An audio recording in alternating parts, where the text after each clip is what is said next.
What were the vibes like at NRG? What's going on right now? And oh my gosh, the Tennessee Titans. They did what? Shout out to Al Michaels. Let's go.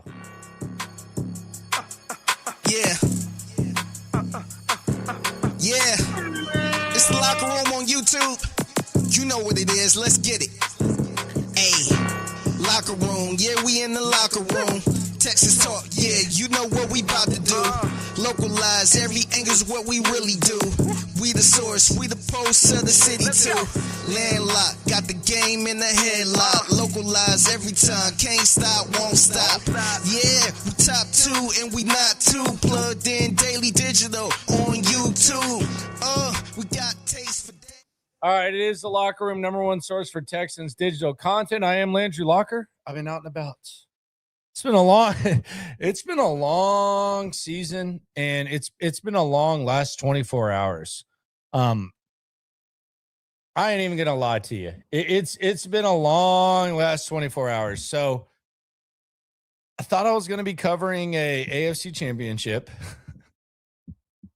after how many ever years of 10 plus 11 years of covering the Texans. And it came tumbling down.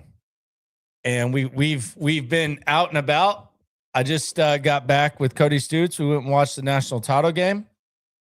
May or may not have broken dry January, but that kind of is what it is. And those of you people, and I do mean you people who come through here, y'all know sometimes that's the deal when it comes to 10:30. 10:30 ain't the same as 4 o'clock. When it comes to the talk about the Texans. So that's just kind of where it is right now. But let's start this off in a second, talking about the hiring of Robert Saleh to the Tennessee Titans, what that means. And then we'll get into the Texans and everything that's gone on today. Shout out to Sleeper for sponsoring the video. Greatest app in the game. When it comes to sports, and greater than less than is the best game that's been going down all season long. Which, by the way, we're gonna hit big on Championship Sunday. We're gonna hit big on that. But let's react to this news before we hear from D'Amico Ryans and CJ Stroud. React to what they had to say yesterday. Today, what I thought was interesting. We'll push that back to tomorrow, but we got to talk about this battle between CJ and D'Amico. But first, let's talk about this hire that the Titans made. The old Oilers, after all of this scrutiny, after all this talk about the appeal of the job and who are they going to get, and I think around here, people are foaming out the mouth to make fun of whoever they hired. There was the moment where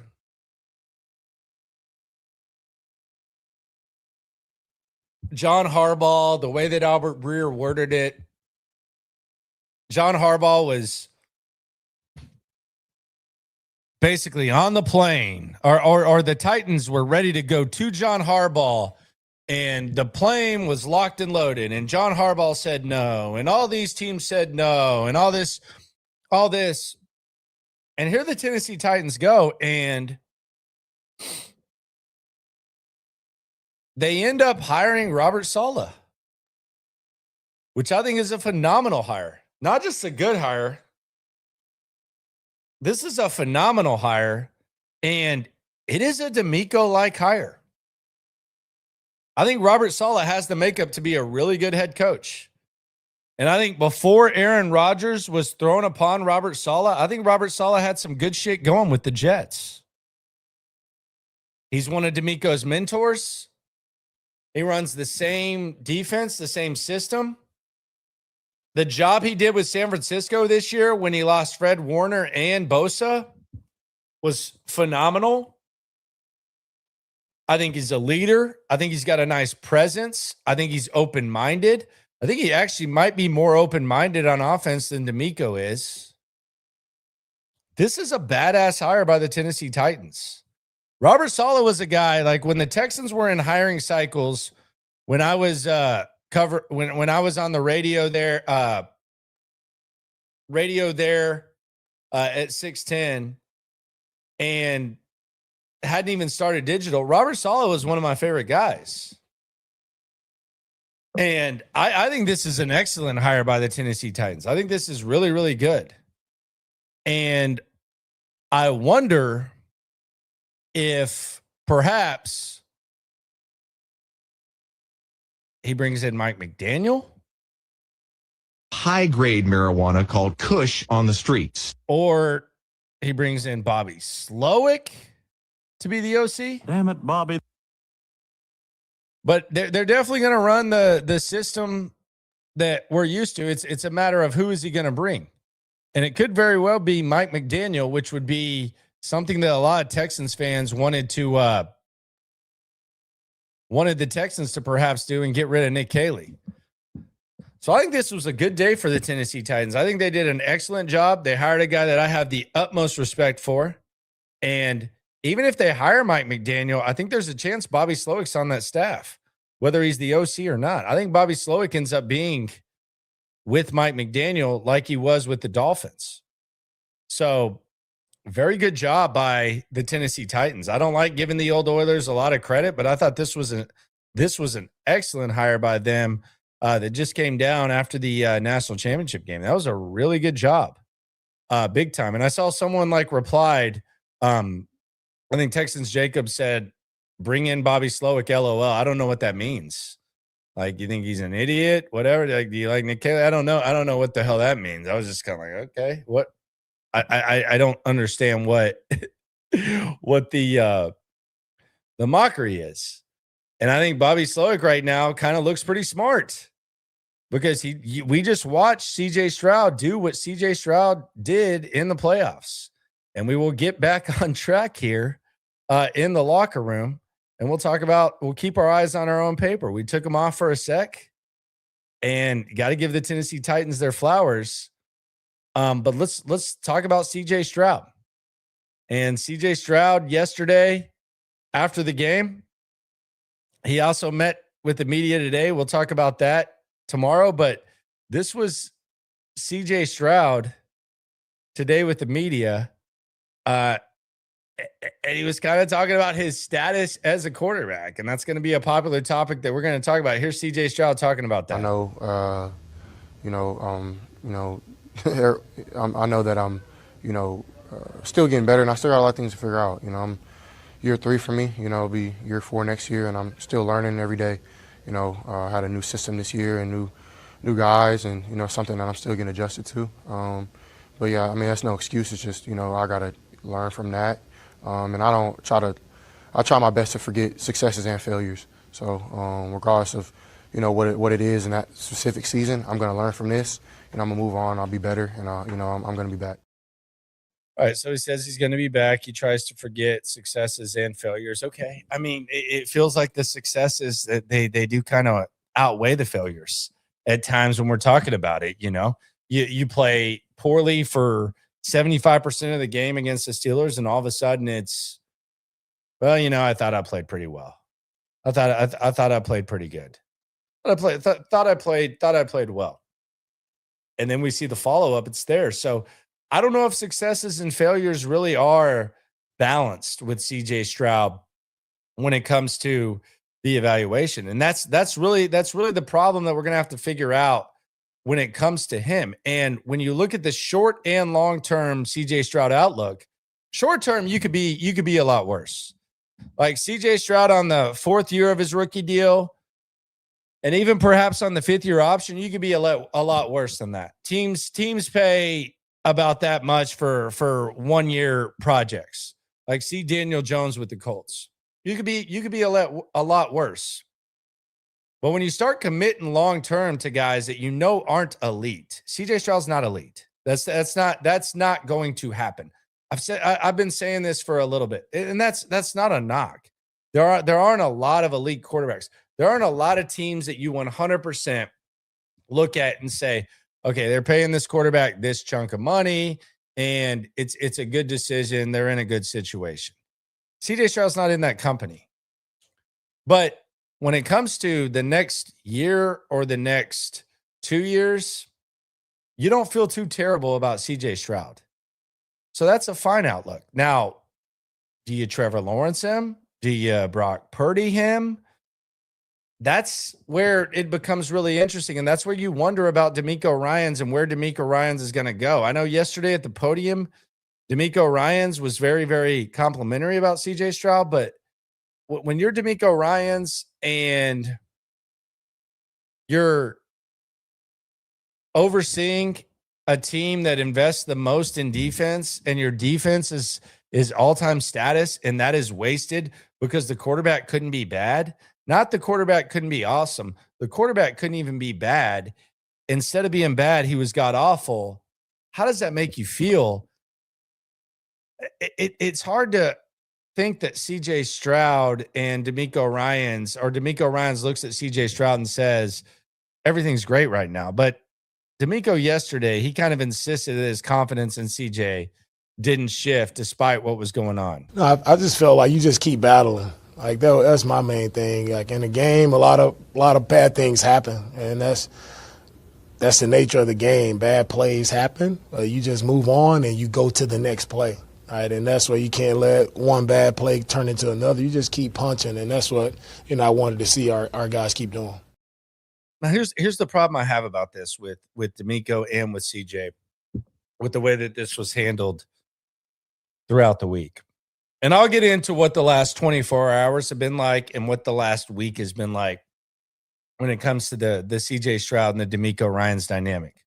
But here's the problem I have with that. It shouldn't have been about what happened in that game. Because we got a preview of this in the Pittsburgh game. We got a preview. So as I go to sleep, and even when I was talking today on the Texans Collective and on SNL, Monday through Friday, 4:00, I found myself thinking, okay, well, you don't bench CJ Stroud because it's just one game, but it wasn't just one game. It was the Pittsburgh game, which was just god awful. So when you hear D'Amico Ryans and you hear CJ Stroud over the course of the week from Monday to Friday, which was all the time that they were in the public, and they're minimizing the mistakes and they're saying, guys, don't worry about it. It's just a one-off and we're not worried about CJ Stroud. And then as soon as he steps on the field during one of the most opportunistic games in the history of the franchise, and it looks the exact same, it's not really a one-off anymore. It's neglect. And when you talk about D'Amico Ryans, who I have the utmost respect for, I think a lot of people have the utmost respect for, but when you talk about him, the question that I ask is, if the equivalent of what CJ Stroud did, and I don't even know how to proportionally compare it, but if the equivalent of what CJ Stroud did, if that happened on D'Amico Ryans' defense, would he have handled it the same?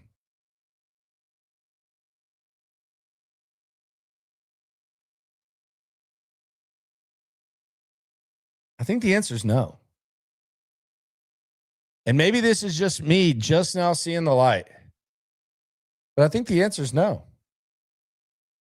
Jalen Petrie got benched his rookie year because he wasn't ready to play normal safety. You all see it. I see it. If the equivalent of what happened with CJ Stroud, with the clear warning signs against Pittsburgh, and what we saw yesterday, if that happened on D'Amico Ryans' defense, does he handle it the same? Put it in the comments. The answer is fuck no. The answer is fuck no. And maybe that goes to the way that you have to handle CJ Stroud. You have to handle some guys with kid gloves. You have to handle some guys with boxing gloves. Some guys can flat out go bare knuckle. But the answer to that question, if the equivalent of that happened over a 1 week stretch, what we saw with CJ Stroud, if that happened on D'Amico's defense, would he have handled it the same? The answer is fuck no. Period, point blank, end of story. And then you heard this from Will Anderson yesterday, and this is from KHOU. This is from Jason Bristol. This is Will Anderson talking about CJ Stroud. We just sat down at the locker together, man. And I'm being 100% honest. It's so much bigger than football. It's so much bigger than what everybody has to say, especially for CJ. When he's big on his faith, he knows who he does it for. He knows who he is, and he's God's, man. So God handed it upon him. He's going to be good. We're rocking behind him. And I told him, man, I still think you're the best quarterback in this league. Hands down, there's nobody better than you. And we're behind him. We're rallying behind him, man. And like I said, obviously we didn't have the outcome that we wanted, but that's what we have offseason for, to get better and to grow. We just sat down at the locker together, man. And I'm being one. Yeah, best quarterback in the league. Like, come on, Will. Like, come on. Soldier Boy, please. This is fake. This is fake. It's a fake? Yeah, that's Photoshop. That's fake. My mama, that's fake. In my heart, in my life, my little brother grave, I could die right now. That's fake. And I think it's really weird because CJ Stroud keeps being asked, and I've heard him talk about it. Like, what does it feel like to have the guy support you when you sucked and played bad? And it's like, oh, it feels great, you know, blah, blah, blah. Who cares?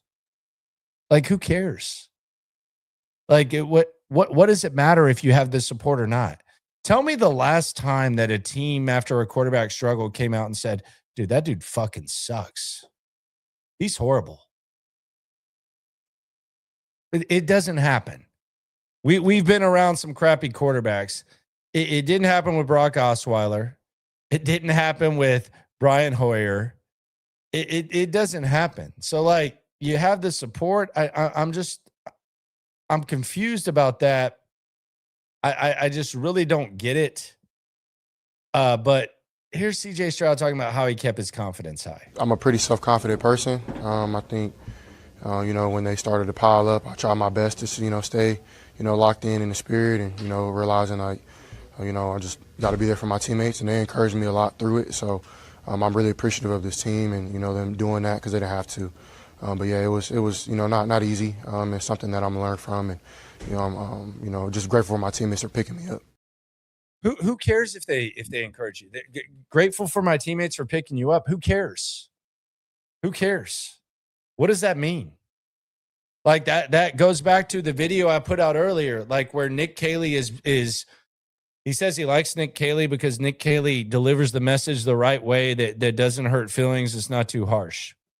And CJ Stroud literally says, how crazy is it? We've seen this. Like, CJ Stroud will tell you, like, if you actually listen to it, like he will tell you, listen to him. He tells you. Other people lie for him. Will Anderson will come out and tell you that he thinks that CJ Stroud's the best quarterback in the league. He doesn't believe that. This is fake. This is fake. It's a fake? Yeah, that's Photoshop. That's fake. On my mama, that's fake. On my heart, in my life, my little brother grave, I could die right now. That's fake. D'Amico Ryans will tell you he believes. He's not telling the truth. But you just listen to CJ. He tells you. He tells you. I'm glad that it's not all on me.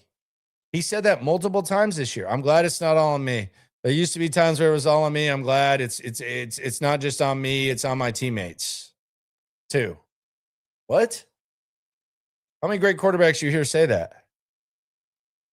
I played good after Pittsburgh. He thought he played good. I should have believed him. I didn't believe him. He was telling the truth. A lot of times when athletes go up to the podium, they lie to you. He was telling you the truth. When he said he played good against Pittsburgh, he was telling you the truth. He wasn't lying. He was telling the truth. We saw what bad looked like. It was yesterday. That was bad. Pittsburgh was a good game for him. He said it. You got to listen to it. My teammates encourage me. They cheer me on. Who cares? Who cares? What does that matter? What does that mean for anything? Nick Caley, he tells me what he tells it the right way. What does that matter? He tells you the truth about it when he talks about it. Let's go to the chat here on the locker room. Straight off the national championship game. Swarm. Evan says Landry has the script. Titans. Yeah, I called that. I DM'd Ryan Clark and he said CJ is fine. Yeah, I think you're kidding, but if you did, good for him. I drank a bottle of red wine to forget Sunday. Good for you. Landry put that Gatorade Zero down. Powerade. Nah, hell nah. Going with the Gatorade, brother. Cougar6871 says, I love him and support him, but I can't believe he actually sold us. Yes.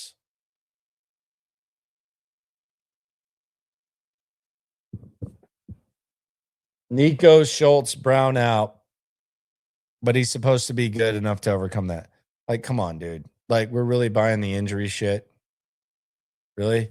Like, you're never going to be that healthy. And that's really like the funniest thing about it is that, let's make this very clear. D'Amico and Caserio did good enough and more. I'm walking out of the bar with Cody and I'm talking to him and I'm like sitting there and I'm like, oh, Caserio's speaking Wednesday. You know, he did this. And, you know, I'm thinking about it and I'm like, oh, D'Amico, like, does he know this? They needed the quarterback to be bad and he was beyond shitty. So I can't be blinded by reality. Like if this situation was not good enough for CJ Stroud, and I think you also got to watch the games. They weren't losing those games because he missed Nico Collins. They weren't they weren't losing against the Patriots, and he wasn't playing that way because he missed Dalton Schultz. It wasn't the offensive line, and it's never going to be perfect. Like, teams around the league are dealing with this. New England's offensive line is a disaster right now. Their quarterback's better than the Texans quarterback. That was it. So Caserio and D'Amico, like, does D'Amico know offense, blah, blah, blah. He put together a good enough team to where CJ Stroud was asked to do less than he will ever be asked to do. And maybe there's a time where CJ Stroud does more, but he will never be asked to do less, and it will never be laid out better for him. So the only problem with this organization right now is not what Nick Caserio or D'Amico Ryans do. It's, do they have the quarterback that can complement what they've put around him? Which is quite a lot. It's quite a lot at this point. You can nitpick any football team. There's not a single football team still left in the playoffs that you can't nitpick in some way, shape, or form. It's impossible. So I just kind of saw the light. And it's kind of been clear, but D'Amico and Nick Caserio have done a fine job. The quarterback let them down, period. Swarm. Cougar says, I love him and support him, but I can't believe he actually saw this. Yes, Nico Schultz, blah, blah, blah, blah, blah. Yes, gotcha. Kevin_Smith, appreciate you, my friend. He says, CJ saying they were still working on communication on the offense and getting the calls in on time this far in the year tells me Caley needs to go. No more first-year OCs. Fuck that, dude. Like, you're being blinded like I was, Kev.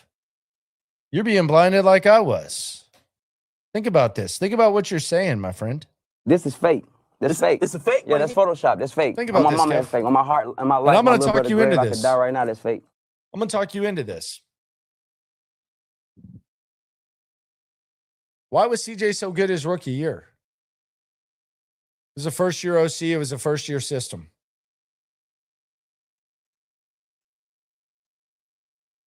Why was he so good? Look at the NFL playoffs right now. This is Drake May's first year in that system. I know you can say Josh McDaniels is experienced, blah, blah, blah. Bobby Slowick was a first-year offensive coordinator with CJ Stroud, and CJ Stroud had the best year that he's had to the point where he was sticking his chest out and going on any and every podcast. And now we're going to say it's the first year in the system? Jaden Daniels last year, his first year in the league, first year in the system, went to the NFC Championship game. This is like, don't be blinded by that. We're trying to figure it out. That's a you thing. That's not an OC thing. That's a CJ thing. Nathan Palmer says CJ needs to be in the film room 24/7 this offseason. I don't know what that does. In the film room? I don't know what that does. Caesar Saleh 107 says the Texans need to wipe clean of Stroud. That performance was unforgivable, irredeemable. Stroud should have been yanked after the pick six. That would have been too early, but yeah, we did have signs of it. Timothy C6684 says Stroud said he learned more from being off the field during Davis Mills stretch. I'm telling you, the Bryce Young, Warren Moon theory might work.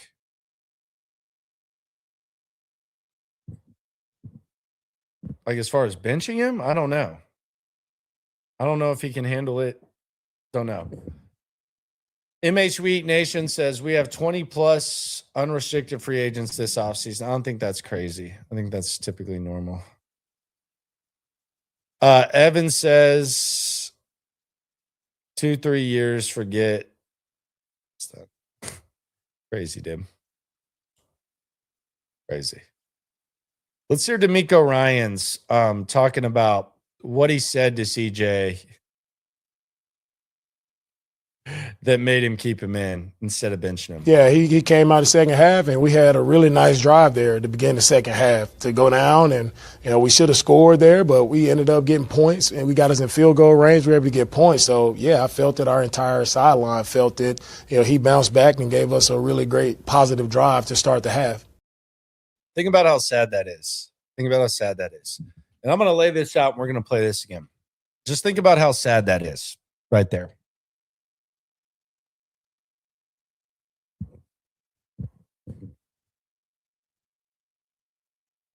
He's praising CJ for going out there and doing his thing and getting 3 points. That's what D'Amico's doing there. But he's also talking heading into the playoffs, and he's talking a lot about how we can't settle for 3. We got to score touchdowns. D'Amico said that a lot of times. He's right. And that's the reality of the situation. He said that a number of times. And then he's talking about how proud he is of CJ for going down there and getting 3. Think about that. CJ Stroud probably should have thrown 8 interceptions yesterday. And D'Amico Ryans is sitting there talking about this like CJ Stroud went down there and did something. This was what they wanted to avoid. They wanted to avoid settling for field goals. They were public about this. Now, all of a sudden, he's proud of him? Yeah, he came out the second half, and we had a really nice drive there at the beginning of the second half to go down, and we should have scored there, but we ended up getting points, and we got us in field goal range. We were able to get points. So, yeah, I felt that our entire sideline felt it. He bounced back and gave us a really great positive drive to start the half. Yeah, he started the drive to get to the second. Started the second half like that. That wasn't what. Yeah, he came out the second half. We can stop. We don't have to hear it again. And that's a tough spot for D'Amico to be in, because I think a lot of times he has to kind of fib for him. Quib Z on the chat says, I'm still riding with CJ at least through next year. I hope he can turn it around. I believe in this organization. Go Texans. Yeah, you should, man. Like no one is sitting here saying you got to move on from him. But it's the reality of the situation. He's the problem right now. He's the problem. Period. He's the problem. It's not some sort of, hey, we got to spread the blame, team type stuff. He's the problem. Everything around him is ideal, perfect. He's the problem. And that's where they're at on that. That's where they're at when it comes to CJ Stroud. He was the problem. Here's what CJ had to say about the turnovers.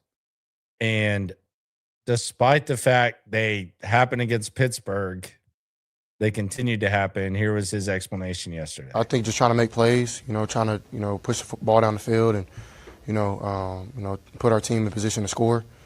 So my intent in it is never to get to do that, and sometimes it just doesn't go your way. And, that happened today. And I'll take full responsibility. Something I'm going to learn from is just, ball security is everything, especially, the way our defense has played all year.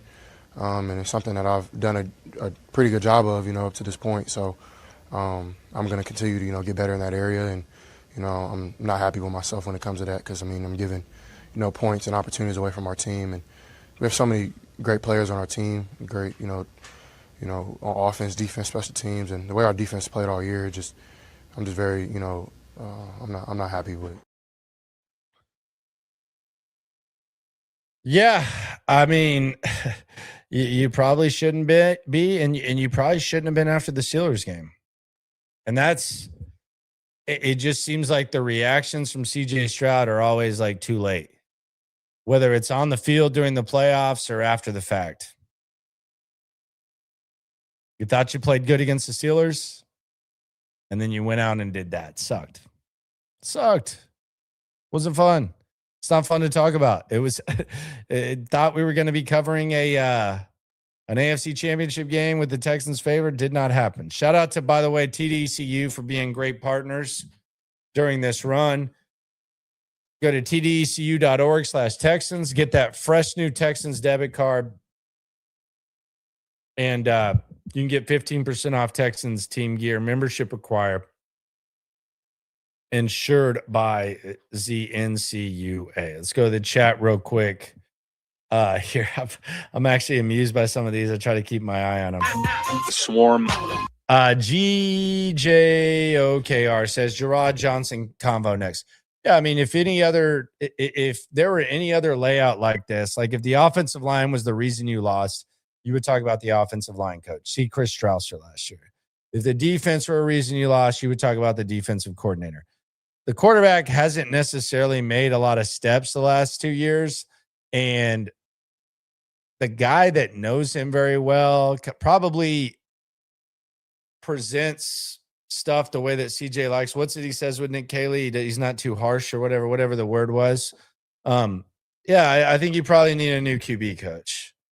Whether that's Case Keenum, whatever, I think you need that. Fifth Ward Texan says, are we still complaining with the laughing emoji? Yes, Flat Bill, we are. Like, yeah, it's the day after. Like, of course there's some complaining. What the hell you think? You can go to McDonald's and tell people that you don't like trans fat food? The hell do you think we're doing right here, right now? But yeah, that's of course there's a little bit of complaining on that. There's no doubt about that. For sure. BGHTX, maybe I misconstrued that. BGHTX says Caley play calling was not bad. CJ did not execute. What the heck? You use that E word, huh? You use that E word. Vince, this is an interesting question. He says, why is D'Amico babying CJ Stroud? I've talked about this a little bit.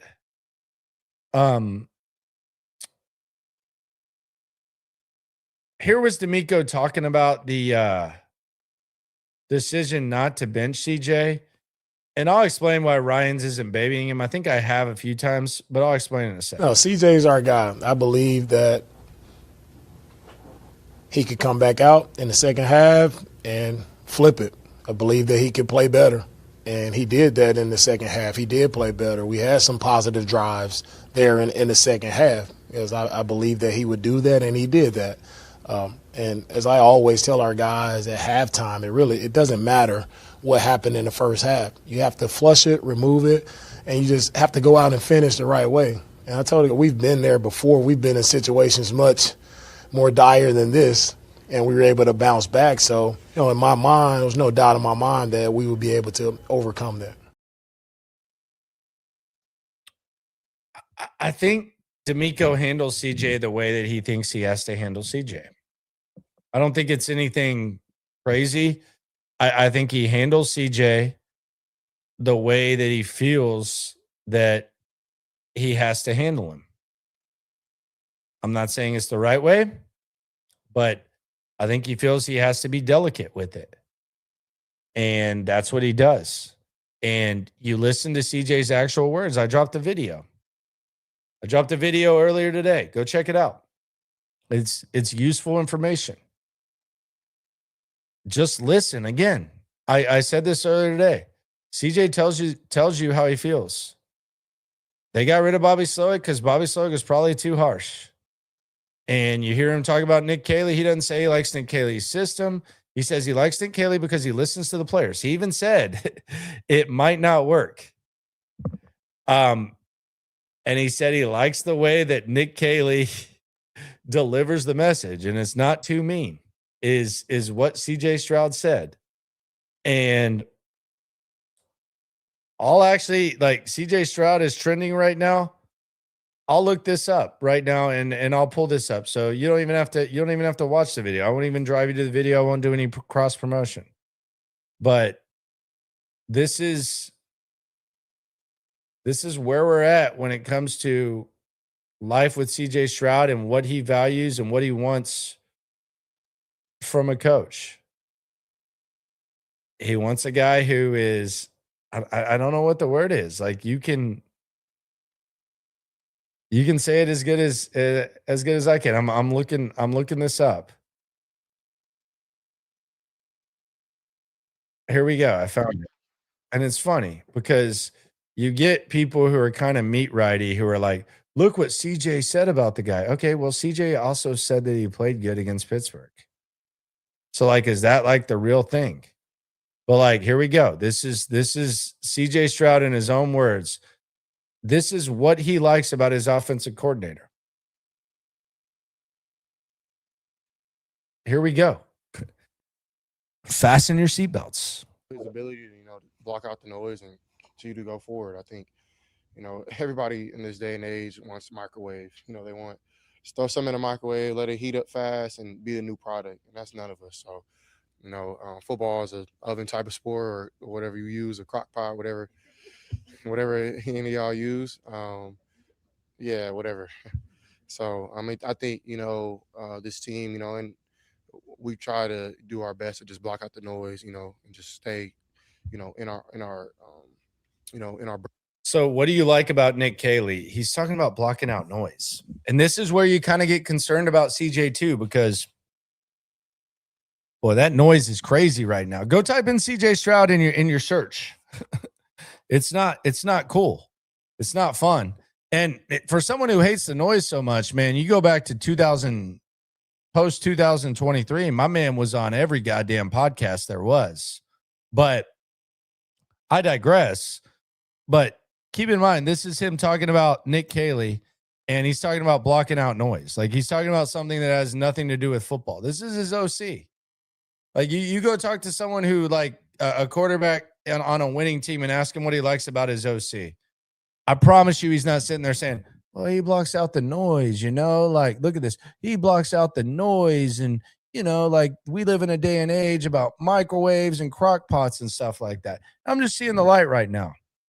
You cover the season, you get kind of locked in, and sometimes you kind of get swallowed into what's going on. But once the season's over and you can kind of look back, you get a more clear picture. Like before this season, we said the defense is going to be the superpower. We knew that.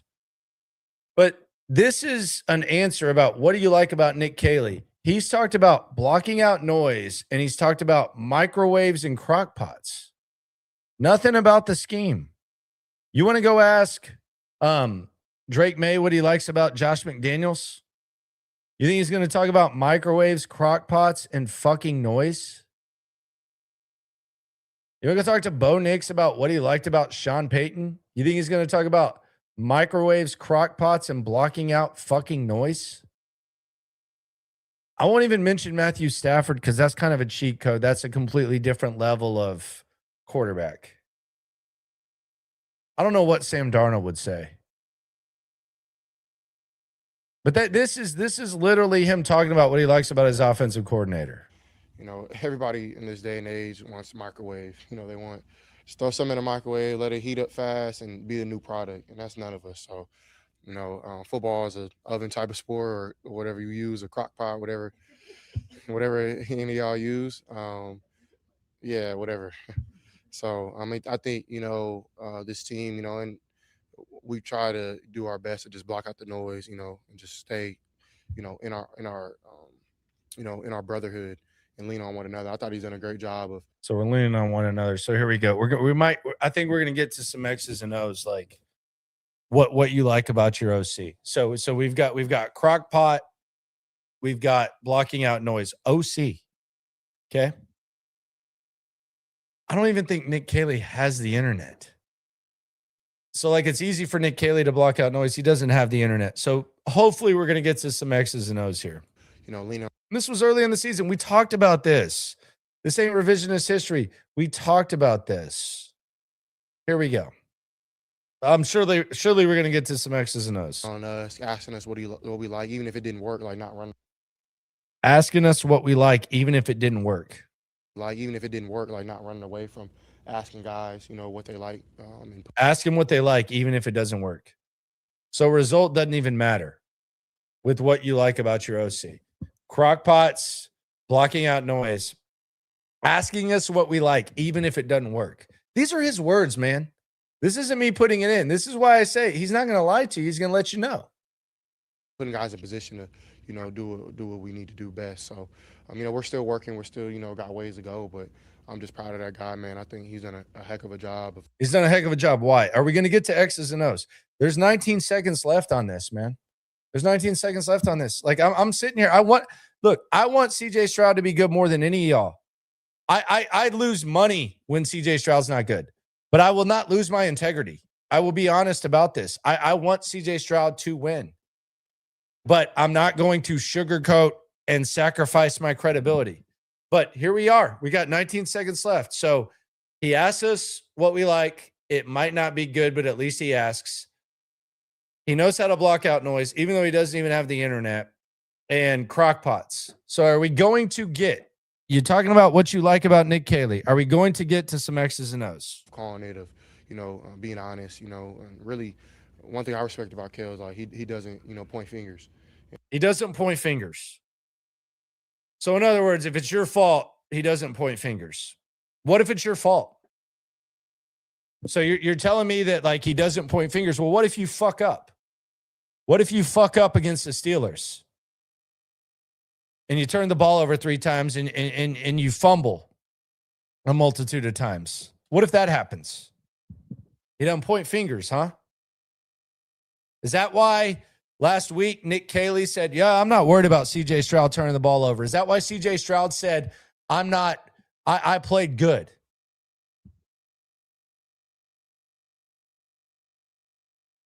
Maybe that's the fucking problem. And if he does, it's in the right way. It's in the right way. What's the right way? How do we know what the right way is? If the way that obviously you're taking shots at Bobby Slowick, just be honest, man. Damn it, Bobby. Just say you didn't like the way Bobby Slowick talked to you. Just say it. But we're in the same damn situation. I'm sitting here and I'm breaking down and I'm looking back at a season after the divisional round and I'm bitching about God knows what in the same manner that I was last year. And last year, you didn't like it. This year, you loved it. And it's the same result, even though you were asked to do less this year with what you liked more. Like blame game. It's like, hey, you can be better here because I know you can. So he's uplifting, and I have a lot of love for that guy. Uplifting. So that's what we got from what he likes about Nick Caley. Crock pots. I've actually forgotten what the hell else I was ranting about there for a long time.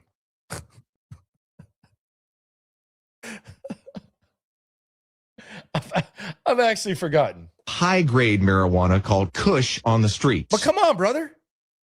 That's what he said he likes about Nick Caley. That's literally what he said he likes about Nick Caley. Like, we got to open our eyes. I'm doing it too. I'm doing it too. I want this as much as any of y'all.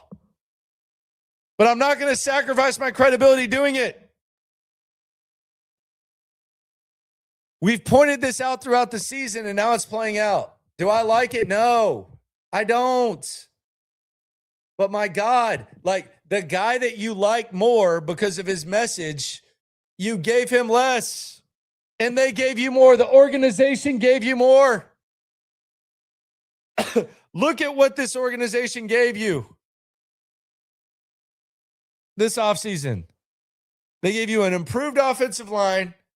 They gave you a once-in-a-lifetime defense. And in the draft, they didn't have a first-round pick. They traded back.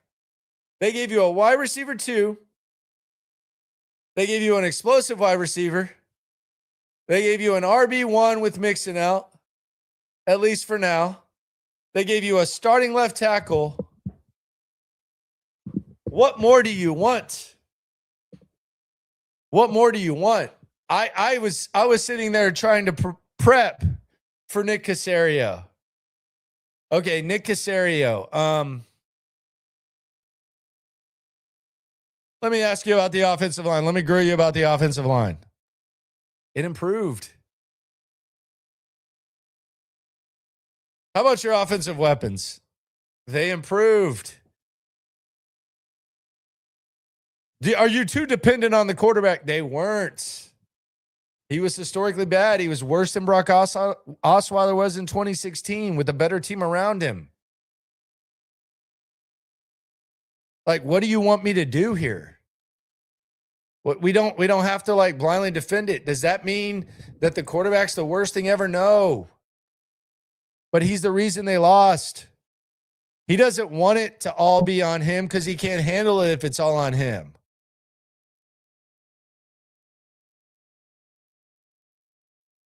It's you should see the light on this. You got to see the light on this. I'm not happy about this. It was a weird discussion. I feel like I've done a good job of balancing this out all year. What did I say after week 5, 6? Man, they would have been 4-2 with Deshaun Watson. They may have been undefeated. Not Deshaun Watson now. I'm talking about Deshaun Watson when he was with the Texans. Most of y'all know that.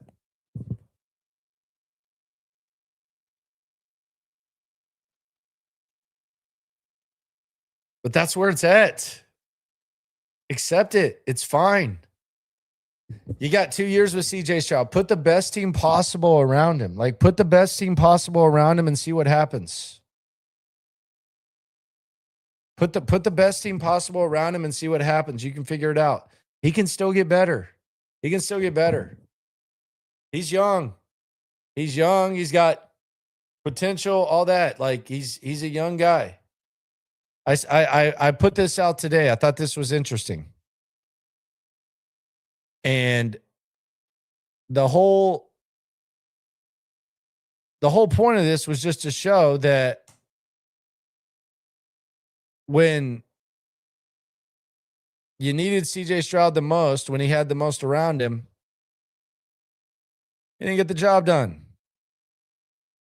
This is the side-by-side here of CJ Stroud and Brock Osweiler. And this is on X. But here it is. This is the 2 games, 2016, 2025. Previously benched Brock Osweiler versus CJ Stroud. Brock Osweiler was more accurate. Brock Osweiler had a better TD to INT ratio. He didn't lose any fumbles. CJ lost 2. Brock Osweiler had a better QB ratings, and he had more yards rushing. That's what that was. And that's how bad CJ was. I had someone say, well, why didn't you put these numbers up before the season? Why the fuck would I put Brock Osweiler and CJ Stroud side by side? I didn't even think that was fathomable.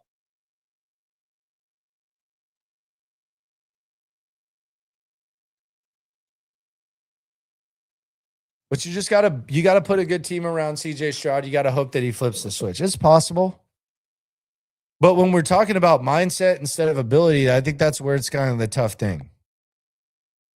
Like when one has to be coddled, then that's kind of a tough thing.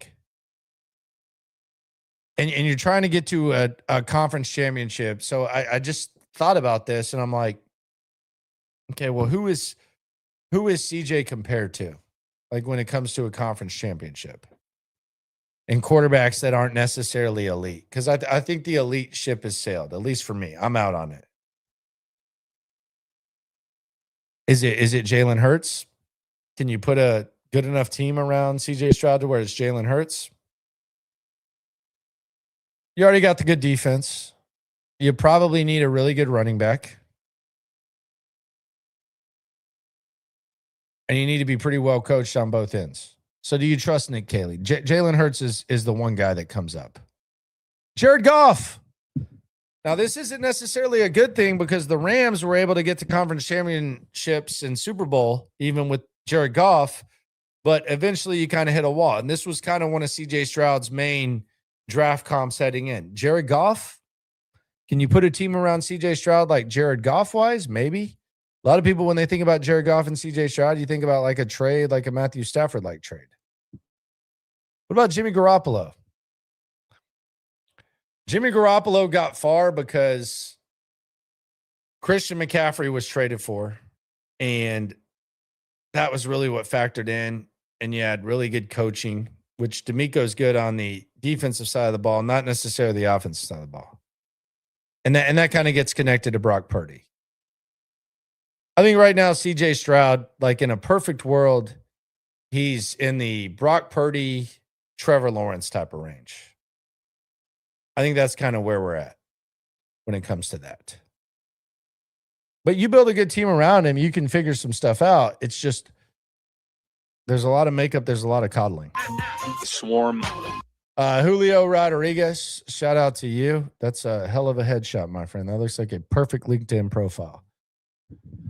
He says, is this loss equal or worse than the 93 Oilers loss?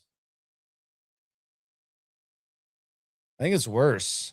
The Oilers had already kind of established a culture of choking the year before because they'd lost to the Buffalo Bills and it was kind of rough. And Warren Moon was 37, was a little bit older. I don't want to say you're playing with house money, but it was a tumultuous season. You had someone die. Buddy Ryan wanted to fight the OC. And it was just a really, really tumultuous season. Although it ended up being really the catalyst for the end of Houston football, at least for before the Texans got there. But I would say that one was not as bad as this one, because this one you're kind of laid out. You think it's the next, it's laid out for you. You think it's the next step, and this one hurts because the quarterback just completely wets the bed. So I would say this one was worse. Zachary says, yeah, the offense needs to have the same mentality as the defense. Defensive side doesn't want to be the one to screw up. Offense doesn't. Yeah, and maybe that's kind of like the battle that goes with having a defensive-minded coach. Who knows? Kentia A3 says, Sunday was some Brad Lidge shit.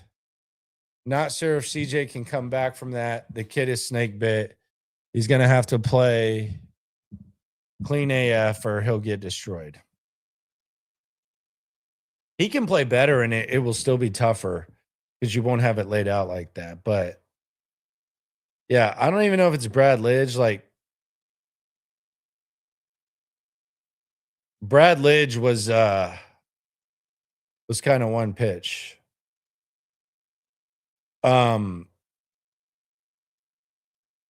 We keeping Caley. It looks that way.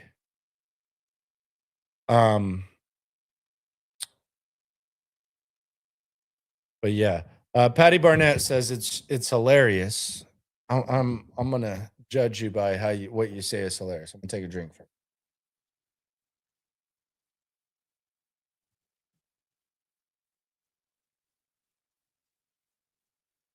She says it's hilarious, really.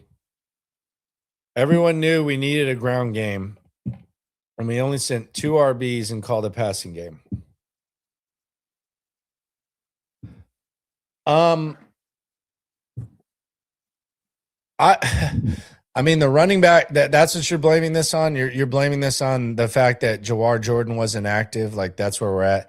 It was weird that he wasn't active because he was clearly healthy, but that's what we're doing. Like, it kind of feels like grasping for straws. But yeah, I do agree with you. It's kind of strange.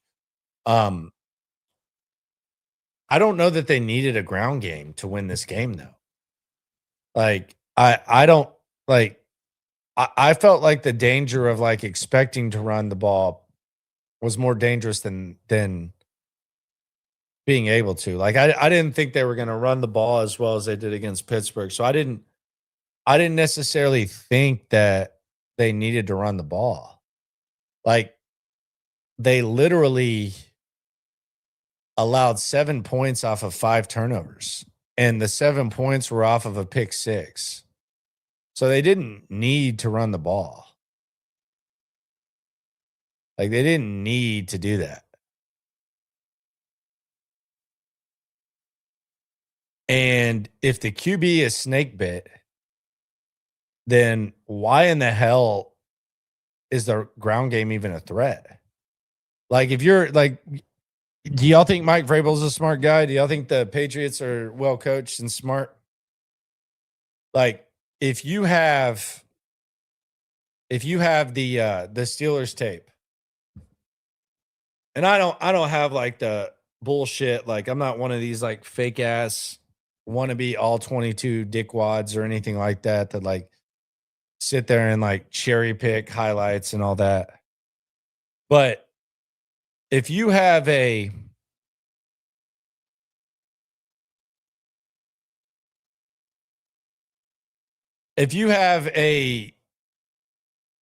body of work of what CJ put out against the Steelers, and you're heading into the game, like, how much, like, is it possible that you're keying in on the run?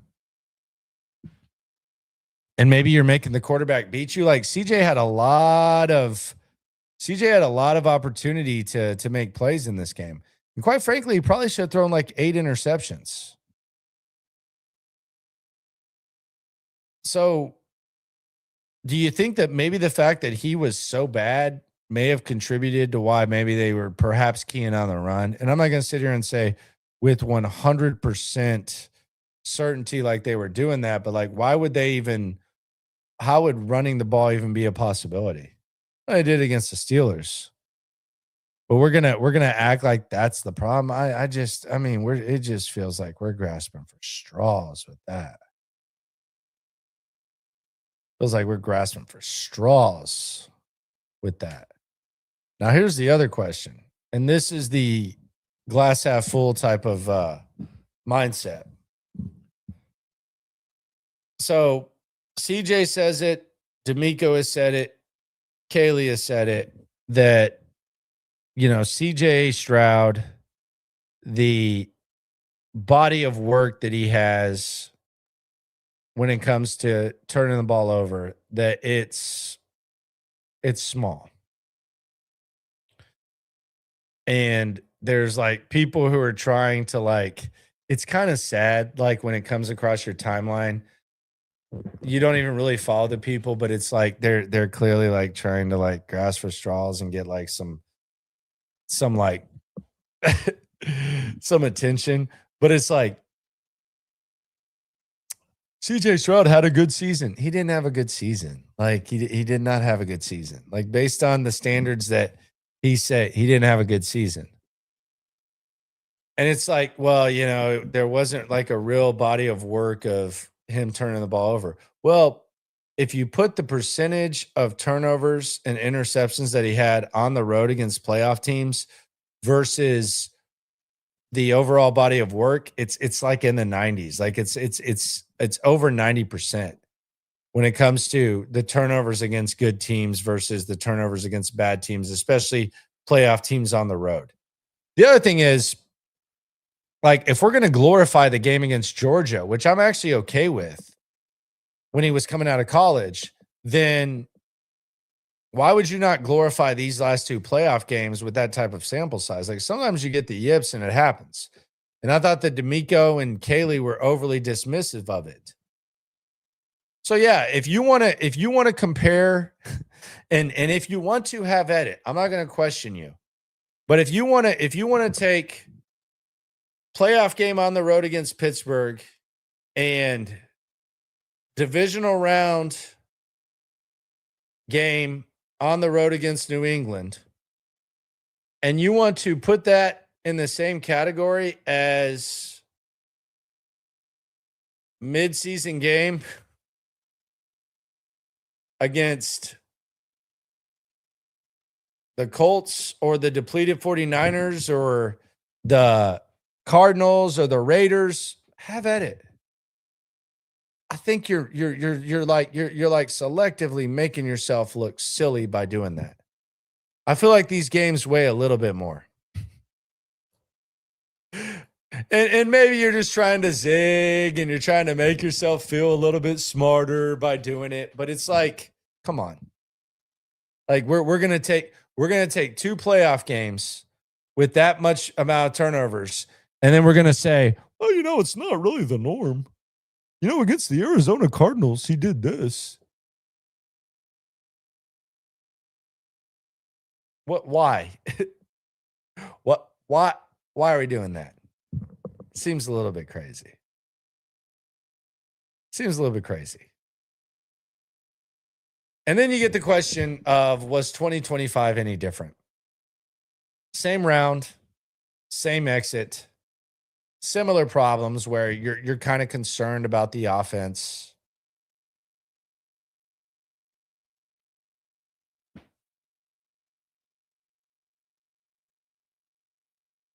I think it's different in a negative way because you have these questions about the quarterback. Like last year, you felt like you could probably blame one person. Damn it, Bobby. But it looks the same with Nick. So I think it's different because you had it felt like you expected to get there. And now this is where we're at. And then you got to wonder about D'Amico Ryans and CJ Stroud in the short term and the long term. In the short term, they got to work together. They got to work together. And it is kind of a battle because D'Amico's defense is really good and CJ's offense is really suspect, whether it's Bobby Slowick in 2024 or with Nick Caley. And again, you can skew those numbers and you can do whatever, but it wasn't great. If you're talking about a franchise quarterback. And they got to work together. And I think in the short term, D'Amico's down with it. I think D'Amico's committed the next 2 years. He would love nothing more than for CJ, who's an unfinished product with potential, and he's young. Nobody's questioning that CJ can turn it around, despite what happened. What happened, happened. Don't try to rewrite what happened.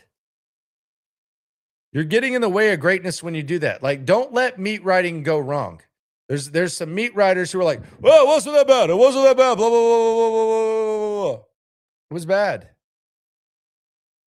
That doesn't mean that it has to be bad moving forward, but it was bad. Like what CJ Stroud's done the last 8 days, it was bad. It's been kind of a decline since 2023. But you know what? If 10 years from now, CJ Stroud gets over this hump, he's going to magnify how bad it was. He's going to magnify overcoming it. But don't rewrite the history. Like when you talk about like Troy Aikman when he went 1-15 or whatever in 89, you hear him talk about it and you hear him talk about all the other stuff before he got over the hump. It was bad. It was a shit show. Don't rewrite it. But as far as D'Amico Ryans, him and CJ Stroud got to make it work the next couple of years, or then it becomes really, really, really a difficult thing for him to figure out. Do you want to latch on long-term to CJ Stroud, the guy that ruined your all-time defense? You're a defensive-minded coach.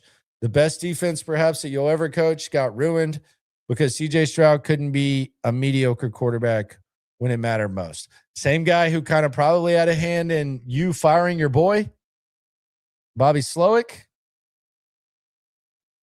When he got his guy, when he got his way, Damn it, Bobby. when his surroundings got better, he let you down. So long-term, the CJ D'Amico thing, it's something to keep an eye on. But the bottom line for where we sit right now, and this goes back to me walking to the car with Stoots. F this win as a team, lose as a team BS.